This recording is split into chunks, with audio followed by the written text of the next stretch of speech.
So this time, this talk is going to be a little bit off topic, a little bit out of the realm I usually go into, but it's still tangentially related. So the Sams and I were talking about, do they know the Sams? Do they know about the now? Like when exactly now is? And I've been fascinated by this question for a long time about what is now. When is now? When is that? When actually is now? Like, think about how razor blade thin now is. And yet, we experience kind of like a range. My experience can't be instantaneous because then I wouldn't have enough time to process or remember, call up into my memory, or even at least my subconscious, recalling all the previous moments that led up to this one. At the very least, a few steps back from where I am should be loadable. And indeed, my experience seems to last several fractions of a second at least, if not longer than a full second, that I get to float around the now and then experience. And I think that's such a bizarre thing to think about. The now is so razor blade thin that it's infinitesimally the actual now is surrounded by a limit of now. The limit of now is in a way infinitely far away from that actual now. And the reason that I say that is for the same reason that I say that the limit of zero is in a way, in the same way, as the now an infinite distance from its own limit. And all things are. All things are, as I'm using the term in this specific instance, an infinite distance away from the things that they are represented by. Because the measure is infinitely distant from the measured. And what I mean by infinite distance is that it doesn't matter which side you pick. If you say that you want the distance rendered in units according to the measurer, or if you want units according to the measured, it doesn't matter. It's infinite. Either way, it's indiscernible because the distance between the observed and the observer is a distance that is equal to the observation as far as the distance between the observed and the observer. So the observation itself is that distance.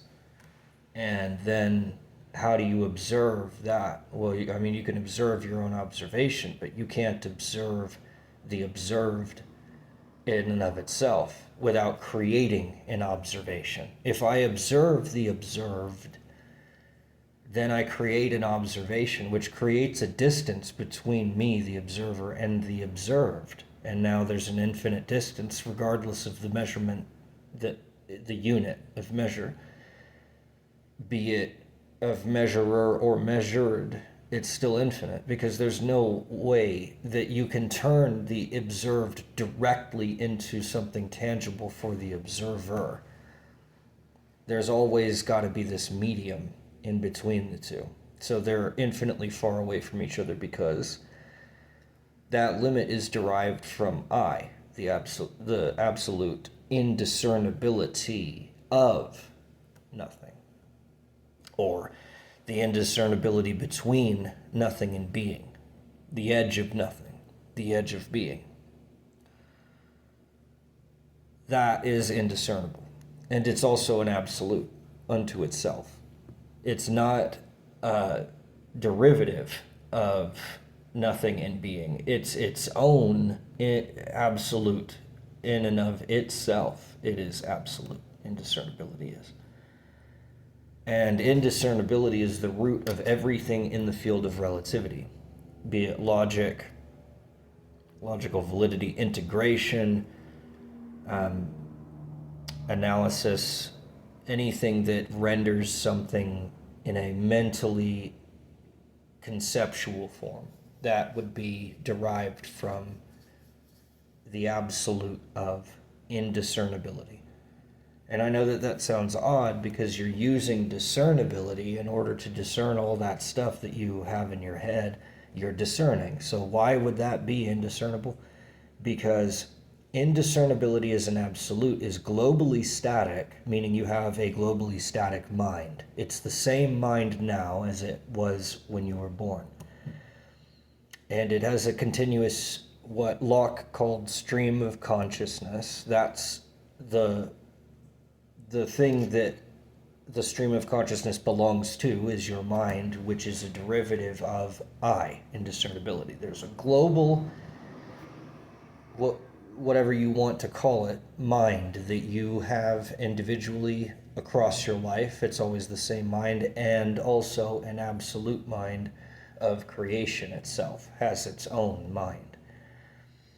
And then there's also God. And I believe that God is so ineffable that God doesn't have a mind. Now, God may possess it, but I don't believe that God is it.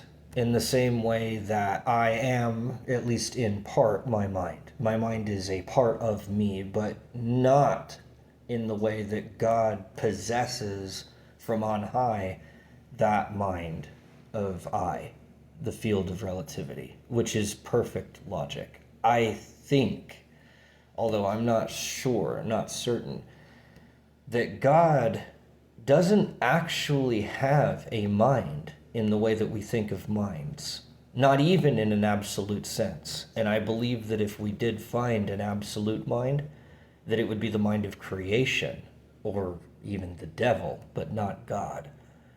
God, I don't believe, has a mind. I believe God does not have a body, does not have a mind, does not have a soul, but is so mysterious, so transcendent, so far beyond that he's able to create bodies, minds, and souls of all types, including the one of creation itself as an entire unit that I call unity, but usually more often than not I'll call it creation. And sometimes I'll call it reality or the omniverse.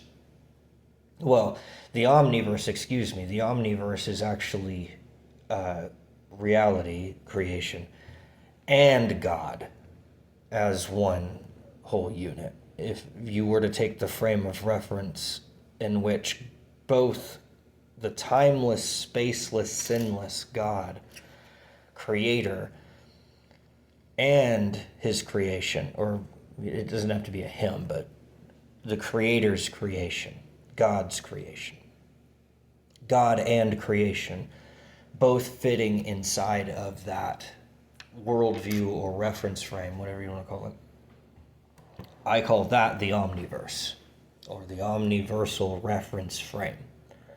That includes God and creation. You cannot get bigger than that. It's the final reference frame as far as like the biggest.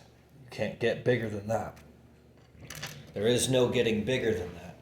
And then you say, well, okay, well then what's beyond that? If you were to ask that question, what's beyond the omniverse? Then I would respond as the physicists respond. The question is meaningless. There is no answer to that question because that question is nonsensical gibberish. There is not even nothing beyond that. The reason is because God is spaceless. So there cannot be any space for God and something else beyond God. There can be creation within, but that reference frame of the omniverse. But there can't be anything beyond it. The reason is because, hold on, I gotta take a piss.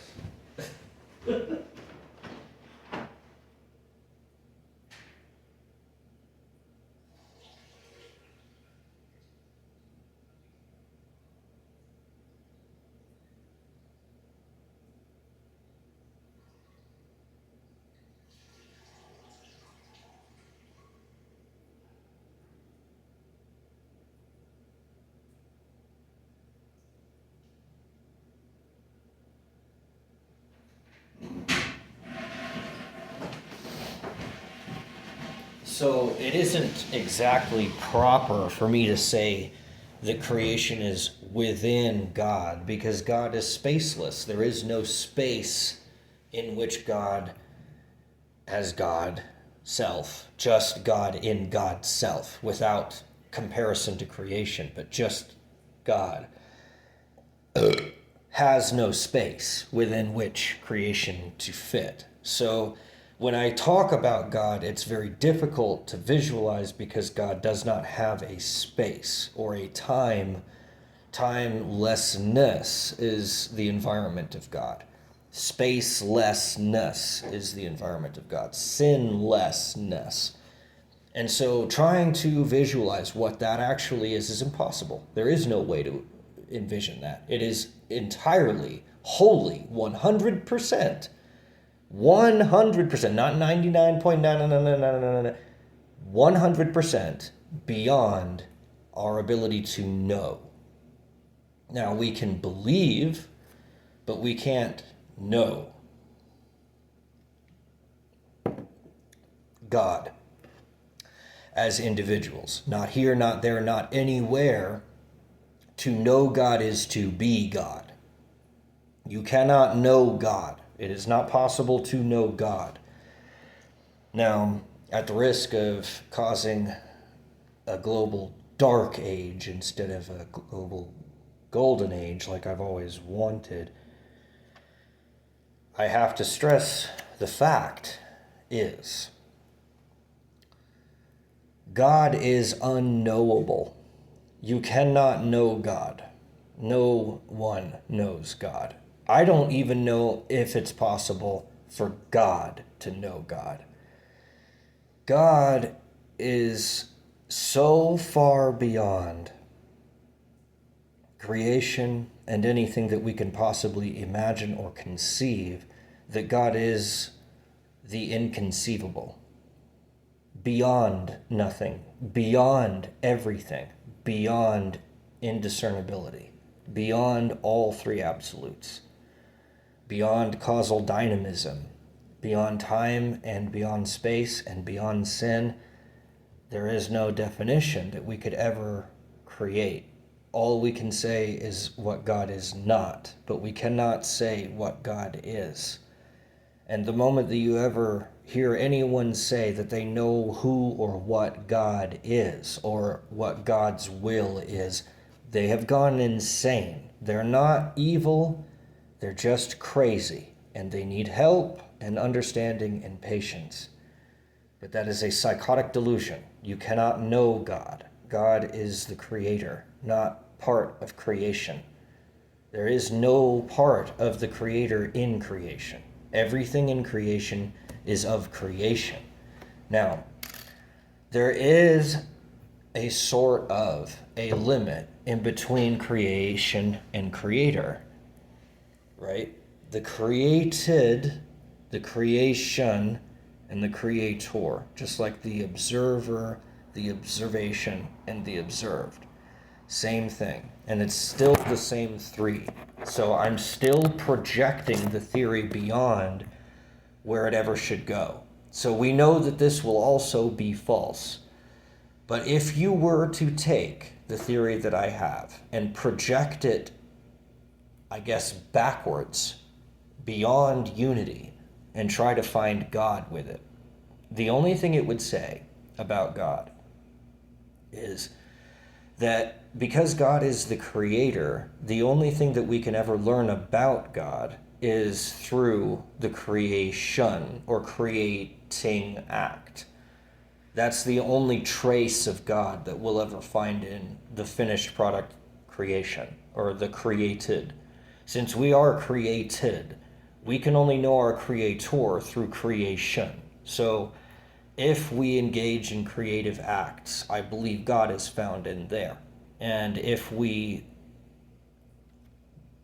value the creative act, art, really, then we value God, and we value what God has done, and we value the creation that eventually results in us, the created, from the creator.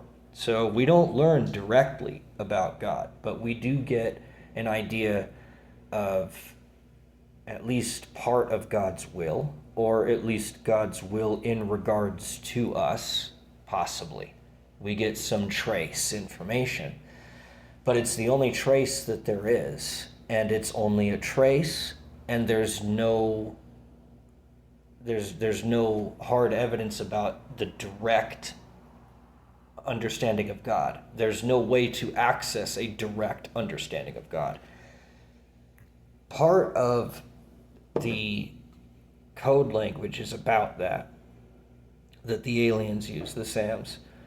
They use this code language, and it's very off-center. That's the thing about it that I've always found, is it is so off-center. It's always like it's almost like it's trying to broaden my horizon. It's trying to increase the largeness of my reference frame. And I don't know if that's because I'm searching for that, or if it's because it wants to give it to me. I can't tell if it's giving or I'm taking, but there's an exchange going on here. Or so I think. So, again, like I say, it's very much conjecture, because all we have is this trace, and we're pushing beyond the boundary of unity, which I really, really can't stress enough is only speculation, because now we're entering into pure art, and who is to tell one piece of art from another, and who is to tell one artist from another that one is closer or further away from God? It's one thing to say that they're better or worse. It's another thing to say if they're closer or further from God. That's an entirely different statement. And you would think that they would be the same. And I would like to hope that they are analogous, or at least similar.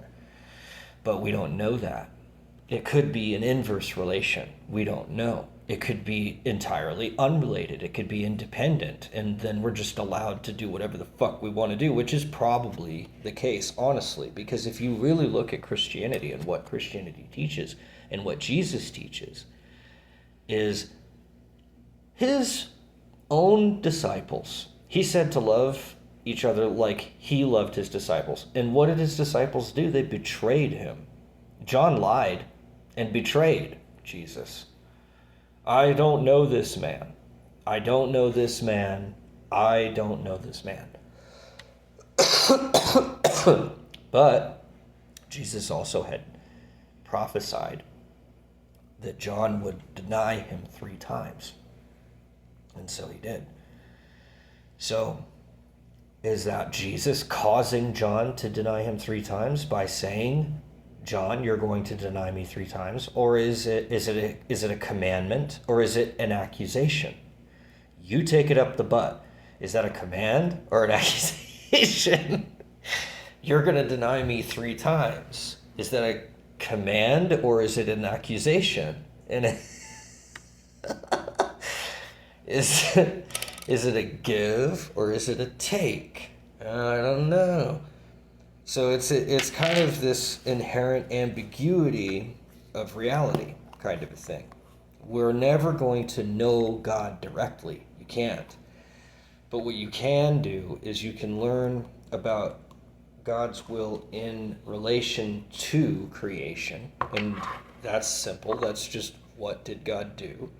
Well, I would hope that God fulfilled his own will. I would hope that God wasn't under duress and doing something out of desperation, or some kind of a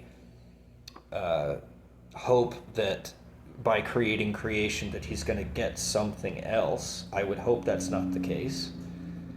And so then what is God's will if God is acting alone? And here we are, here's creation. It seems to me that the rain falls equally on the good and the evil, and that God affirms all people all the time, forever.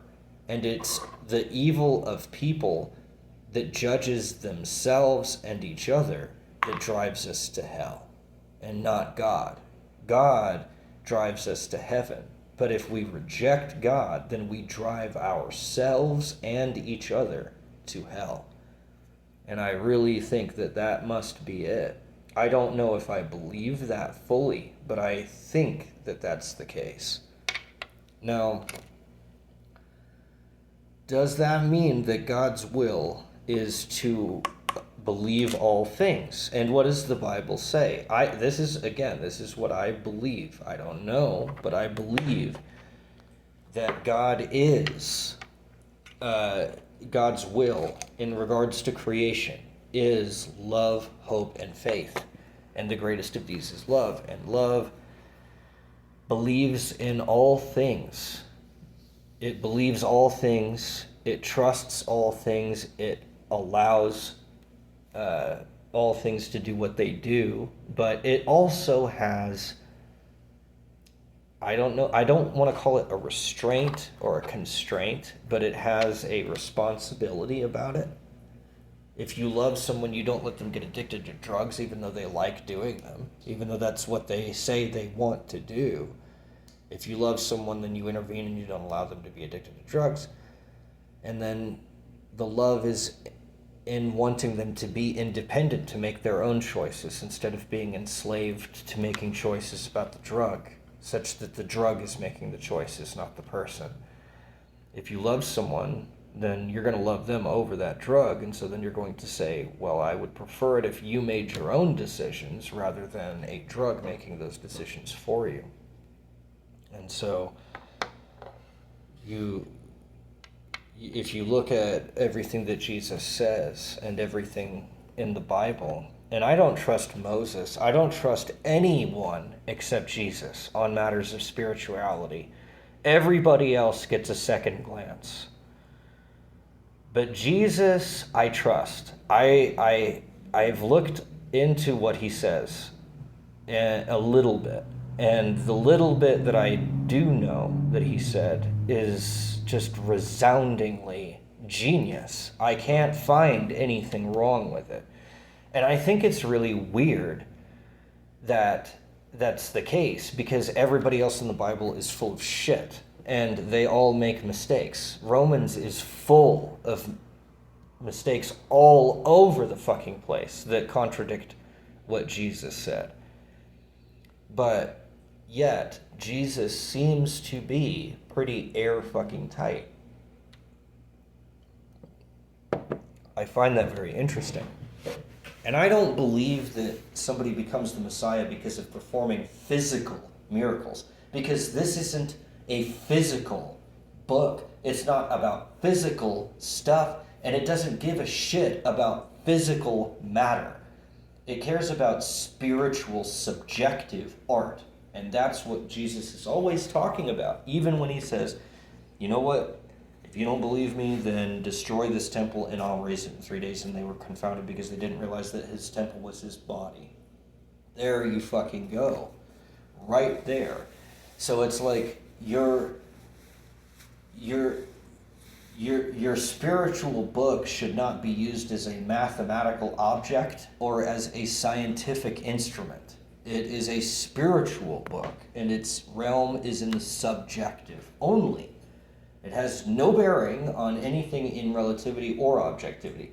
Just like my book, Deus Ex Machina, the theory, is a theory of mind, not the soul, and its job is to just describe what the field of relativity is, because that's the only thing I have any business with. Everything else is something that I personally love to speculate about, but I have no business officially talking about anything other than the field of relativity and the theory of Deus Ex Machina. Everything else that I believe in is my own personal shit, like lucidity. Lucidity is my own personal religion. That's Deus Ex Machina projected into the field of subjectivity. But I can't say that I'm of any reasonable spiritual attainment in order to present myself as some messiah. My work is in the field of relativity. I don't want to touch subjectivity. I don't consider myself an artist. But I like to pretend I'm a logician. Look at me, look at me. I'm an armchair logician. I don't have a degree.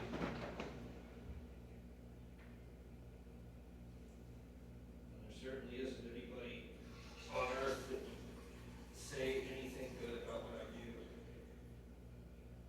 No one's even seen my videos. The few times that I've tried to show the world about my solution to Russell's paradox, no one gave a damn about it because they said, and this is the funniest thing of all, the only refutation I've ever heard is, well, you're just making up terms.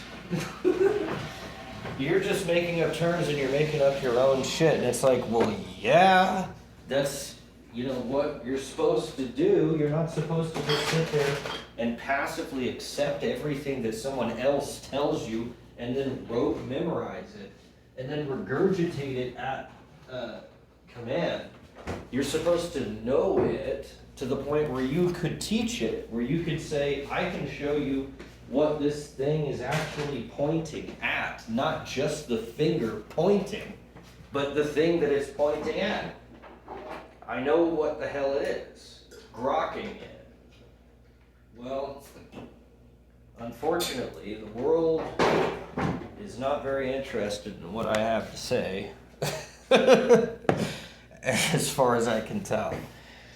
So here I sit, but I've got a full beer and I've got a full pipe and I've got a full mind. So I'm going to do all right. But I'm a poet and I didn't know it. So the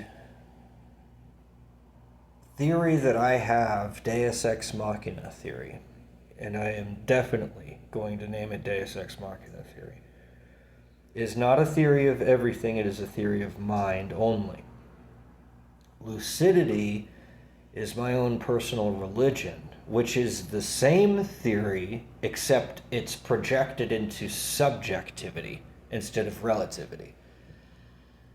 And then if you wanted a third book that would be very special to me, it would be the Constitutions, which constitute the Confederation and each of the three federations, which the Confederation represents unity in the theory of Deus Ex Machina. This is Deus Ex Machina as applied to the objective physical world.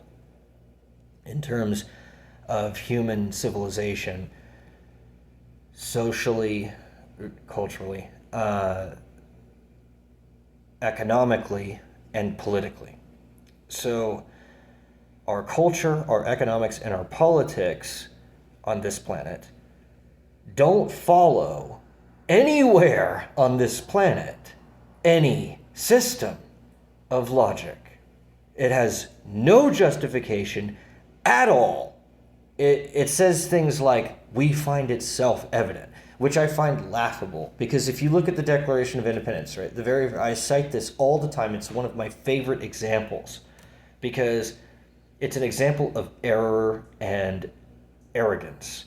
And what it is the very first sentence of the Declaration of Independence. It states, we find it self-evident that all men are created equal. And isn't it very interesting that the very men who found it self-evident that all men are created equal, either themselves or their friends or acquaintances owned slaves, and they condoned it. And yet they found it self-evident that all men are created equal while themselves owning people. So you think about that for a second and you realize there is no such thing as self-evident. When somebody says something is self-evident, they're full of shit. And they don't even know it. It's the worst disease ever to inflict the mind, is this Dunning-Kruger effect bullshit, where you think that you know what you're talking about because you have no idea what you're talking about. And the irony is that you only ever sit in one of two spots. You either sit in certainty because you have absolutely no idea what the fuck you're doing or what you're saying, or you have a little bit of doubt because you know enough to be able to doubt. Only someone who knows something can doubt something. The absence of doubt is the absence of learning.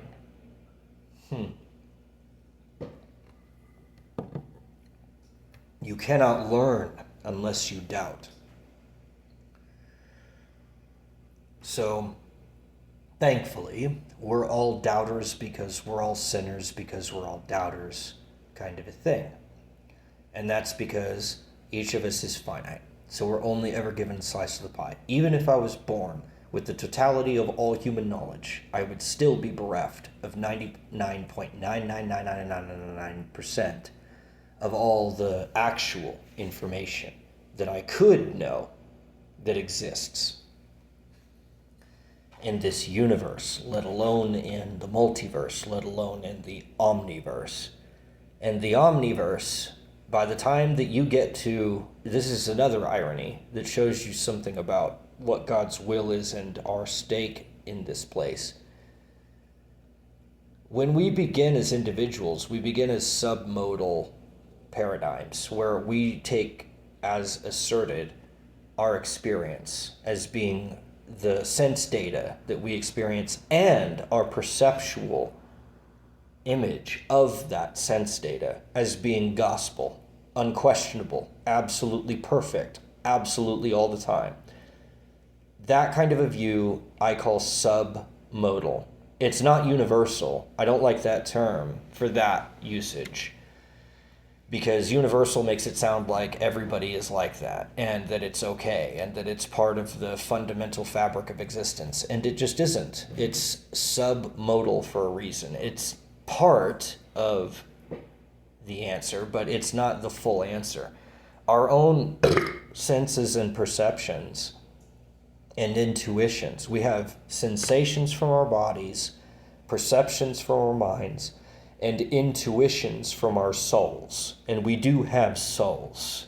And that's something that Deus Ex Machina as a theory treats as indiscernible. It doesn't take a stake on whether or not we have souls or subjects. Because its field is relativity, it just assumes that there is something called a subject that everyone already knows what that is. But no one knows what that actually is.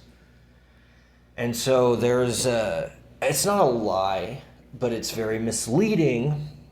And so I'm glad that the Sams just brought that to my attention. Thank you very much, Sams, for helping me stay in tune with my own intuition and my own belief system. It is incumbent upon me to allow the information that, yes, my book is a lie in the sense that it takes the subject as given. And it's not, because we don't know what that is. We don't know what a subject is any more or any less than we know what an object is. We know it when we see it until you don't, because of an optical illusion, or because you're blind, or because you're deaf, or because you don't have that sense, or because you weren't there at that time, or because somebody else told you something and you just believed them because they had a badge on their lapel and they said something in a very gravitational voice and you were drawn into the sincerity that seemed to be seeping from their lips, etc. So all of the stuff that we think that we know, like Socrates and Aristotle said, are equivalent to nothing. We don't know shit. We don't know anything. Socrates said, the only thing that I really know is that I know nothing, which is a paradox unto itself, because if you know nothing, that means that you don't know that you don't know. So then you can't know that you don't know. And so then it's a paradox to know that you don't know, because if you know nothing, that simultaneously means that you don't know that you know, and yet you know. And it also means that you don't know, and yet you know. And so it's both and yet neither kind of a thing, to know nothing. The greatest adventure that any philosopher could ever undertake is nothing. If you can grapple with nothing for a decade, then you can philosophize. And I personally would say that that person is a philosopher. If they spent at least 4 days out of every week, at least 1 hour out of every one of those days, dedicated to meditating, thinking, feeling, experimenting on nothing, then I would consider them to be a philosopher. Because there isn't anything else that you can think of, not even being, is that self-evident. Nothing is self-evident. Nothing is absolutely self-evident. Nothing is where I staked my entire claim and justification on my theory, is nothing. Without nothing, we don't have anything. Without nothing, we don't have everything. Without nothing, there isn't even nothing. You have to have nothing. You must have it. It must be there. But I also recognize that the other two absolutes, being and indiscernibility, are equally fundamental, and that there is something that created them also. And I recognize that, I know that, but the deepest part of my soul is bent toward nothing. There's something very special about nothing.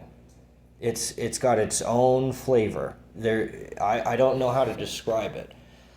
And I don't know if it's possible to make a test, but I would love to make a personality test that derives whether a person's soul root is in nothing, being, or indiscernibility, because it's in one of those three. And no matter, if you picture that there's like a rotating arm, like a clock, and there's only 3 hours that are placed on there. No minutes, no seconds, just 3 hours in a pie shape, like a peace sign. If you have a peace sign clock, the hand, either hand, is always going to be leaning closer to one of those 3 than any other. You can't say that about any even number, because you can be equidistant between an even number of separate partitions in a circle, but you cannot be equidistant in between 2 measures of a circle if there's an odd number of them and they're all equidistant from each other. They're all the same distance. If you make a peace sign, it's 3 equal parts. And it then becomes impossible for the hand on that clock to be equidistant in between 2 of those points. It will always be closer to one than it is the other, because of there being an odd number of parts of that circle. The reason is because the hand is non-zero, and yet the fractions of an odd number of fractions are interminable. So you've got a non-terminating fraction, and you're trying to find an equal distance between 2 non-terminating fractions with a non-zero measuring point. That point will occupy a space which is either closer or further away than one of those 2 nearest partitions. So in this, again, that's a geometrical reason as to why there always has to be 3 variables to discern something seriously. Because if you're equidistant between 2 parts, let's say it was cut in half, let's say you have a 12 o'clock and a 6 o'clock on your clock, well, then you can be equidistant at either 3 or 9 hours. The problem with that is if you're equidistant between 12 and 6, then you don't know if you're closer to 12 or closer to 6. because you're exactly the same distance from both of them at 3 and at 9. At 3 p.m., you're 3 hours away from noon, and you're 3 hours away from 6.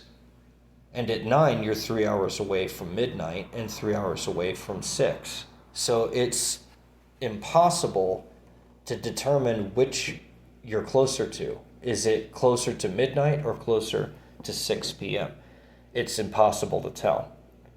But if you have 3 instead of 2, then it suddenly becomes possible to always tell, no matter how subtle, always tell if you're closer to one of those or the other. So in that case, you would have, what would that be? A 12 p.m., a 4:30, and an 8:30, I guess.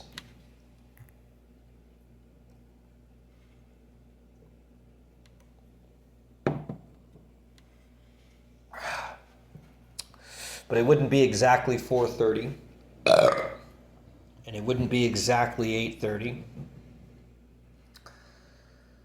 And the hand isn't zero distance itself. It has its own distance that it covers, a range, small range, but a range nonetheless, of time, where it says that it's either there or not there. And then you could even divide it all the way up until the atoms of the hand as they approach the atoms of the hour that you're talking about. But even then, is it on the left or the right-hand side of those atoms?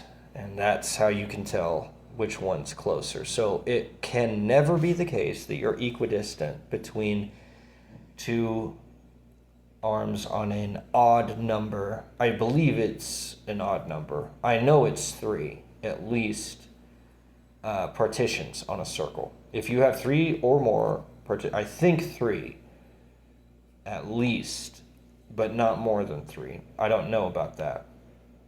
But if you have 3 partitions on a circle and they're all equally distant so that you have a peace sign, it will never be the case that that hand is the same distance between 2 of those out of the 3. It will never happen. You'll always be closest to 1 of those. So it will then have one definite closest hour. It's always closest to something and not closest to its nearest relative. But if you have an even number of partitions on a circle, then it's possible at 3 and 9 for it to be equidistant between 12 and 6. So there's an indiscernibility inherent to all binary systems. That's a geometrical reason behind it. There's other reasons. As I've shown before, a not is not the same thing as an is. So when you have a binary, you're reduced to not and is. And if you've got only not and is, and that's all you've got, then it becomes indiscernible whether the not is itself an is, and whether the is itself a not. In other words, is the is the same thing as a not? Is the not the same thing as an is not? And what that means is, when I say something is X, when I say it isn't X, does that include everything except X? Because that's an infinite number of things minus X. That's an infinite number of things. Versus if I say X and Y, well, is Y simply just not X? Is everything that is not X Y? Or does that mean that there's X and Y, and then there's just not X and not Y, and then you've got a third? If you only have 2, X and Y, then X is equivalent to not Y, and Y is equivalent to not X, and therefore both of them are just negations of each other, at which point neither of them is anything. They're both not each other, but neither of them is themselves. If you have 3 things, then you can have an is. But you have to have three things to make an is. You can't only have two. There's all kinds of reasons for that. But